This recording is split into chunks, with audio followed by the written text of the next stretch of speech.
एक समय की बात है, किशोर मित्र एलेक्स, हैरी और चेको एक छोटे से शहर में रहते थे। ये किशोर बचपन से एक साथ थे और उनकी दोस्ती उदाहरणीय थी।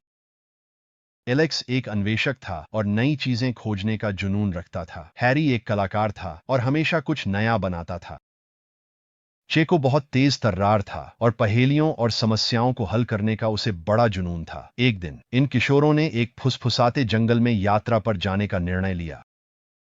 लोगों ने जंगल के बारे में बहुत सी अफवाहें सुनी थीं, खजाना छिपा है, लेकिन जंगल इतना गहरा था, कोई भी वापस नहीं आ सका। लेकिन एलेक्स, हैरी और चेको ने तय किया कि वे फिर भी इसे आजमाएंगे। जंगल घना था और अजीब आवाजों से भरा हुआ था। जैसे जैसे वे गहरे जाते गए, उन्होंने प्राचीन पेड़ पाए जिनकी जड़ें घरों के आकार की थीं। एलेक्स ने रास्ता दिखाया, अपने अन्वेषक अंतर्ज्ञान का उपयोग करके जंगली में नेविगेट किया। हैरी अपनी कलात्मक आंखों के साथ रंग बिरंगे मशरूम और छिपे हुए झरनों जैसी सबसे छोटी चीजों में सुंदरता पाता है। चेको ने एक घरेलू नक्शे पर उनके मार्ग का ध्यान रखा, अपनी समस्या समाधान कौशल का उपयोग करके उन्हें खोने से बचाने के लिए। घंटों चलने के बाद वे एक विशाल पत्थर में खुदी हुई एक पुरानी पहेली पर ठोकर खा गए। यह एक पहेली थी। चेको मुस्कुराया, उसकी आंखें उत्साह से चमक रही थीं।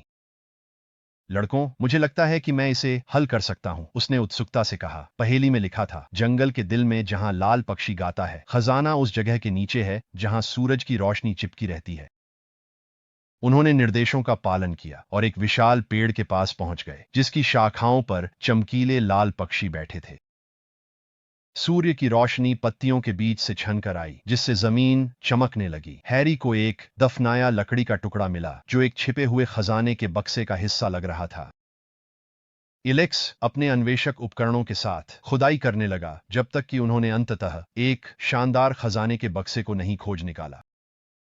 जब उन्होंने इसे खोला तो उन्होंने पाया कि यह सोने के सिक्कों, चमकदार रत्नों और प्राचीन कलाकृतियों से भरा हुआ था। खुश होकर उन्होंने जाना कि उनकी साहसिक यात्रा उनके छोटे शहर में किंवदंती बन जाएगी। उन्होंने भविष्य के खोजकर्ताओं के लिए एक नोट के साथ कुछ खजाना पीछे छोड़ने का निर्णय लिया। जो लोग साहस करते हैं उन्हें यात्रा में आनंद मिले, जैसे कि हमें मिला। घर की यात्रा हंसी और उनकी महान साहसिकता की कहानियों से भरी हुई थी। उस दिन से एलेक्स, हैरी और चेको को फुसफुसाते जंगल को जीतने और उसके छिपे खजाने को उजागर करने वाले बहादुर त्रिमूर्ति के रूप में जाना जाने लगा।